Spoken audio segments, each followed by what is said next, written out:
Fala galera, beleza? Eu sou o Trigo e esse é mais um vídeo do canal. Hoje eu vou mostrar pra vocês como fazer um barulho para a sua bicicleta com copo de plástico. Fica aí com o vídeo. Tá chegando. Agora não. Aqui, ó, se você quiser fazer um barulho mais top, ponha mais copos. É meio que eu já fiz esse experimento, sabe? E meu copo ficou assim. Tá preto, sabe?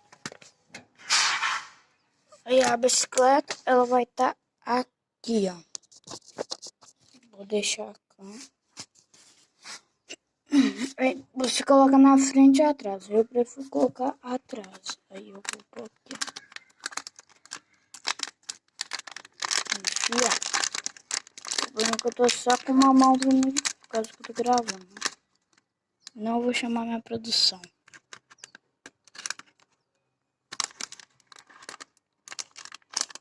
Pronto. Pus aqui. Vou mostrar pra vocês. Ó. Já tá sentindo? Você não pode ir pra trás, senão ele sai, tá, gente? Eu vou pôr a câmera aqui assim, ó. Deixa eu ver se tá gravando. Tá.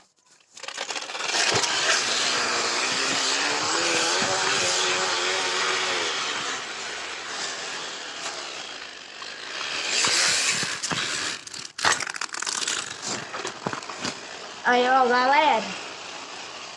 Tá aí, então, o barulho, ó.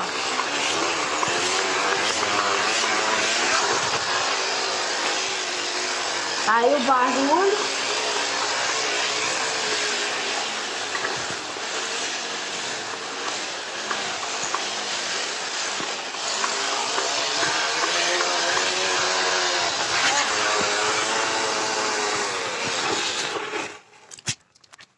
Então, galera,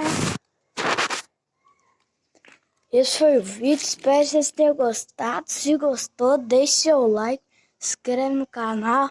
Tamo junto, é nóis. Barulho foi muito top. Então, né? Boa noite e fui. Tchau.